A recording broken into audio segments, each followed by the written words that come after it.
menjelaskan film Keluarga Cemara yang berisi Sinopsis, tahun dan tanggal dirilis, nama pemain, dan lain-lain. Nah, simak video kita dan keseruan dari penjelasan kita.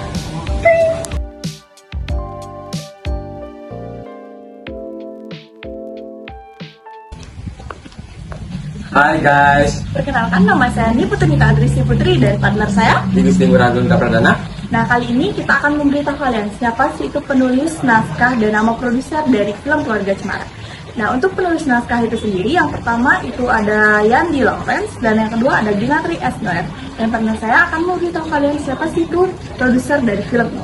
Di sini saya akan menyebutkan nama produser film ini, yaitu Anggia Karisma dan Ginatri S. Noer. Nah, dan kita akan lanjutkan info berikutnya ke partner berikutnya. perkenalkan nama saya Nika Dandra Meswari, nomor 23, dan teman saya. Perkenalkan, nama saya Faderian Supramunata, absen 18. Jadi di sini saya bakal ngejelasin penerbit dan tanggal dan tahun film dirilis.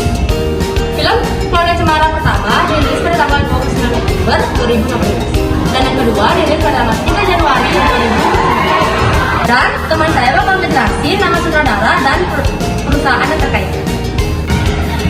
Saya akan menjelaskan nama sutradara dan perusahaan produksi.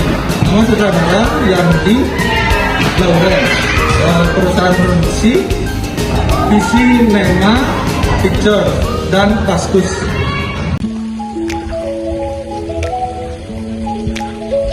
Perkenalkan, nama saya Nika Pendapat Matasari, absen 31, dan partner saya. Perkenalkan, nama saya Itu Tengku Teresa, absen 11. Di sini kita akan menjelaskan nama pemain dari film Keluarga Cemara. Yang pertama ada Ringo Agus Rahman sebagai Abah, Lalu ada Nirina Zubir sebagai Mak, Zara Zakir 48 sebagai Elis, lalu ada Widuri Putri Sasono sebagai Cemara, Aryo Wahab sebagai Fajar, lalu ada Asri Wolas sebagai Salma, Joshua Federico sebagai Andi, lalu ada Kavin Sultan sebagai Denny, Hawaii Labiba sebagai Ima, lalu ada Yasmin Jasem sebagai Rindu, selanjutnya ada Abdurrahman Arif sebagai Kang Robi, lalu ada Maudi Coach Naidi sebagai Tante Pressure, dan itulah beberapa nama pemain dari Keluarga Cemara. Penjelasan selanjutnya akan dijelaskan oleh teman saya. Perkenalkan, nama saya Nikutu Nevila Pratiwi dan rekan saya. Perkenalkan, nama saya Ika Ada Saputra dan rekan saya.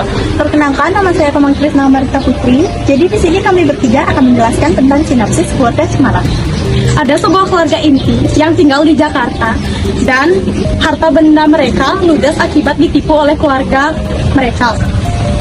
Lalu pindah ke kota Bogor dan mereka harus menerima kenyataan dan ketidaknyamanan yang sebelumnya belum pernah dilalui. Abah harus menerima kenyataan bahwa harta benda mereka harus lenyap karena disita di kolektor untuk membayar hutang dari perusahaan kakak iparnya.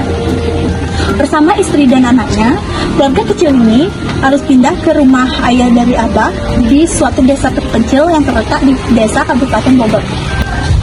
Abah dan keluarga yang dulunya kaya harus mengadaptasi diri dengan segala ketidaknyamanan yang belum pernah dihadapi sebelumnya. Permasalahan datang silih berganti, tetapi keluarga ini tetap bertahan dengan keadaan gegar budaya dengan prinsip harta yang paling indah adalah keluarga.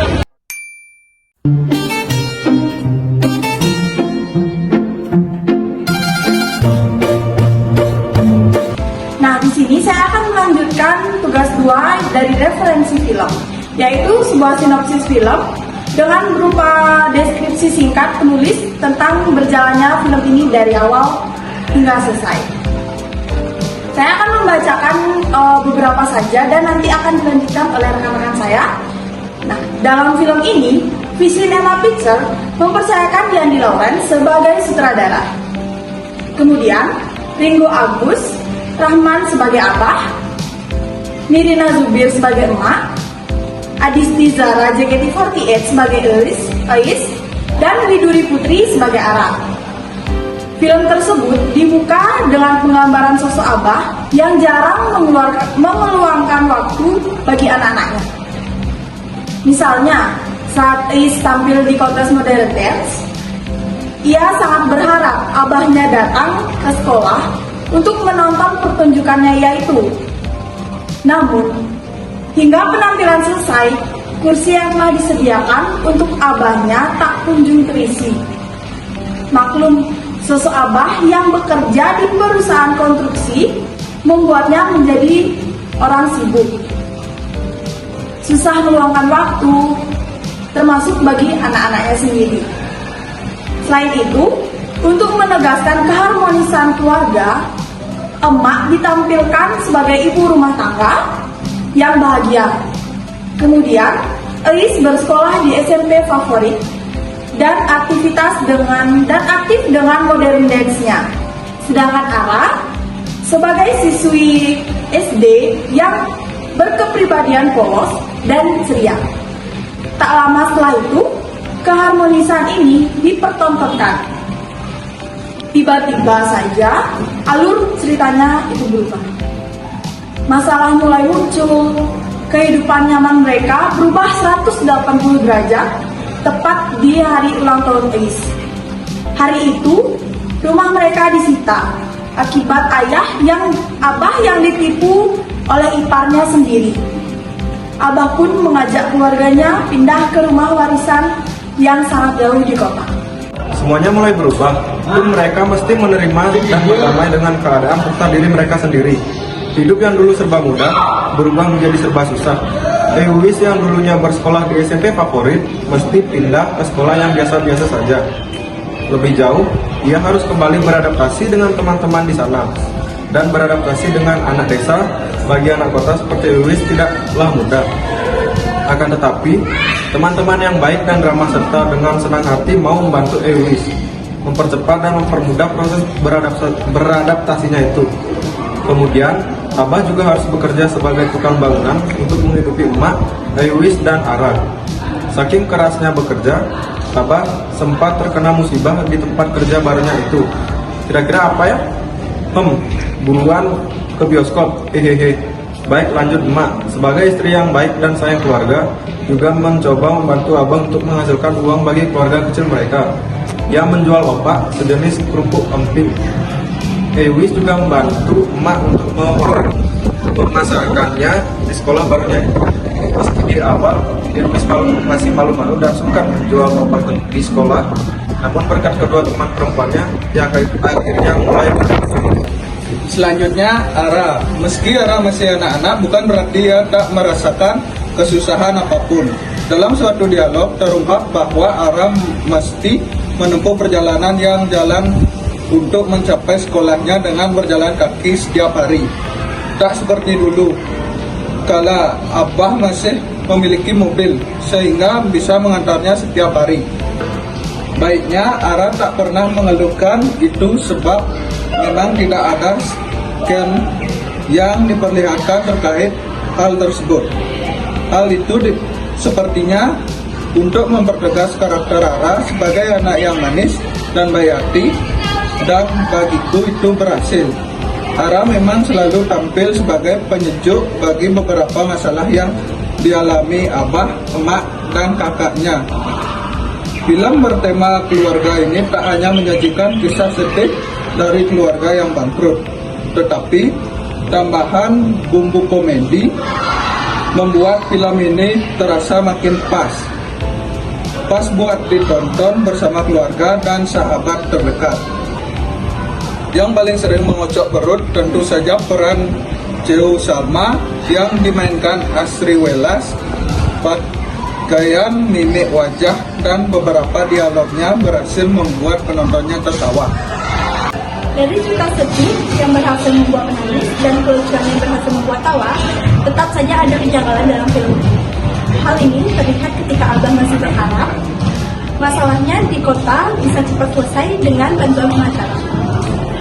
Namun kehendak berkata lain, Abah mendapat kabar bahwa kasusnya tidak dapat diselesaikan, padahal menurut Abah, harta mereka semuanya ada di rumah itu. Ketika mendengar kabar ini, Abah yang berada di atas pohon, sebab sinyal HP-nya ada di atas pohon yang terletak di pekarangan rumah.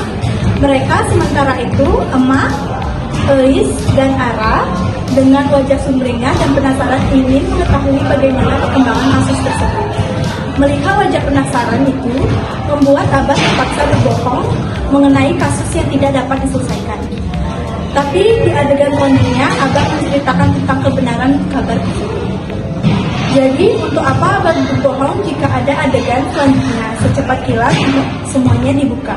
Meski begitu, film berdurasi 110 menit itu, dengan segala kelebihan dan kekurangannya, mempertegaskan makna bahwa sebuah keluarga, apapun dan dimanapun, serta sesusah apapun keadaannya, semua akan terlewati dan terasa nikmat ketika menghadapinya bersama keluarga tercinta.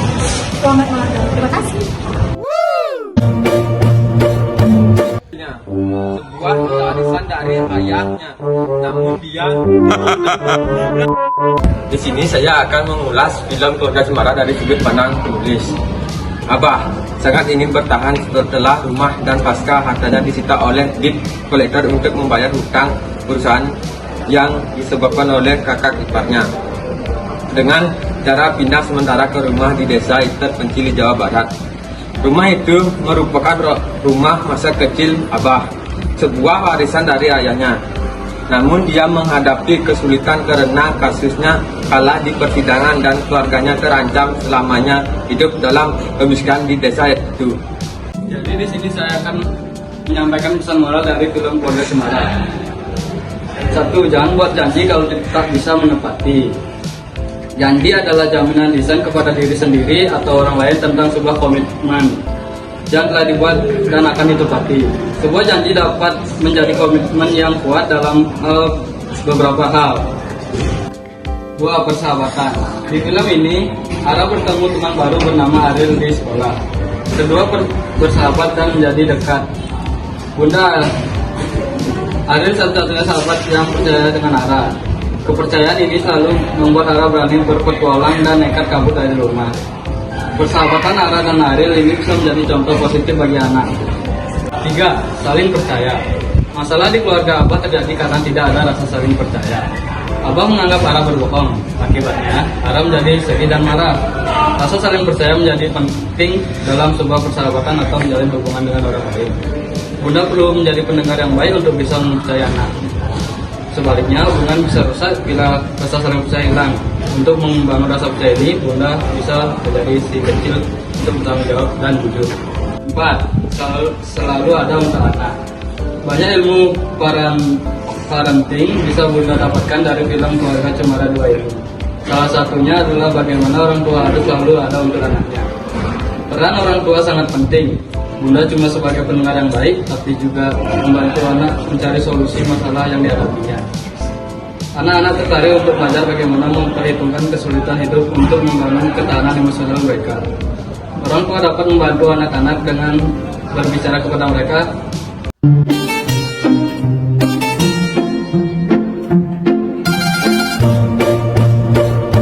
Jadi di sini saya akan memberitahu kesimpulan tentang film ini. Realitas dan representasi peran tersebut digambarkan seperti peran ayah sebagai kepala keluarga yang mencari nafkah untuk keluarganya. Ketika keluarga Abah dalam keadaan masih berkecukupan hingga mengalami kebangkrutan. Sebagai pemberi semangat bagi anggota keluarganya, berperan sebagai pemimpin dan panutan dalam memberikan contoh bagi anggota keluarganya. Bertanggung jawab dalam mengambil keputusan dan melindungi keluarganya. Mengajarkan anak berani mengambil risiko dalam keadaan yang sulit. Berperan dalam merangsang aktivitas fisik anak agar anak mau beradaptasi dengan lingkungan sekolah dan sosialnya. Peran ibu digambarkan seperti sebagai pelengkap anggota keluarga untuk terjalinnya keutuhan keluarga. Sebagai pendidikan yang mengatur perilaku. Anggota keluarganya menyayangi, merawat, dan melindungi anggota keluarganya. Berperan dalam merangsang mental anak untuk mampu beradaptasi dengan lingkungan baru. Memenuhi kebutuhan emosional anak dengan cara menjadi seseorang yang selalu mendengarkan dan memberikan dukungan. Sebagai manajer yang bijaksana dalam mengatur kebutuhan dan perekonomian keluarga, dan berperan dalam mengendalikan perilaku anak. Sedangkan fungsi keluarga digambarkan melalui adanya fungsi sosial, yaitu pemberian nasihat dan pengarahan oleh orang tua kepada anak-anaknya mengenai kebangkitan keluarga mereka. Fungsi pengaturan seksual dapat didapatkan melalui adanya hubungan yang halal melalui pernikahan yang sah dari kedua orang tua. Fungsi reproduksi, adanya keturunan. Fungsi penentuan status ketika ayah kehilangan pekerjaan dan fasilitas hidup mewahnya, anggota keluarga lain termasuk anak-anak ikut merasakan kesulitan tersebut. Fungsi perlindungan ketika orang tua melarang anaknya pergi ke tempat yang jauh. Fungsi ekonomi ketika kepala keluarga mengalami musibah setelah bekerja siang malam, anggota keluarga yang lain berjualan untuk memenuhi kebutuhan hidup mereka. Fungsi motivasi yaitu ketika ibu memberikan anaknya semangat untuk menghadapi hari-hari pertamanya sekolah dan ketika ayah memberikan anak-anaknya semangat untuk tampil di pentas seni sebagai pohon cemara. Fungsi afeksi yaitu terdapat pada saat orang tua menunjukkan rasa sayang ya dengan meminta anaknya bermain bersama dan perayaan ulang tahun Elis yang ke-13 tahun. Nah, di sini saya akan menjelaskan atau memberitahu saran dari film Keluarga Cemara tersebut. Saran berdasarkan hasil dari penelitian yang peneliti lakukan. Peneliti ingin memberikan saran yang peneliti anggap perlu, yaitu yang pertama, untuk industri perfilman memproduksi sebuah karya film dengan tema-tema keluarga sangat diperlukan. Dalam industri perfilman, mengingat banyaknya jumlah pemirsa yang menonton televisi, mulai dari anak-anak hingga orang dewasa, sehingga industri perfilman harus lebih meningkatkan isi atau makna dari pesan yang akan disampaikan melalui tayangan film tersebut. Jangan sampai memproduksi sebuah film hanya untuk keuntungan komersial saja.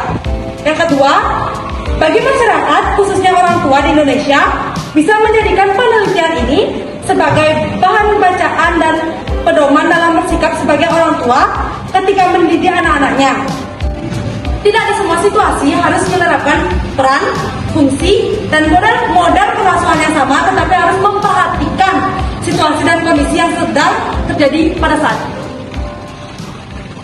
Hai guys, nah ketemu lagi sama kita di Bangun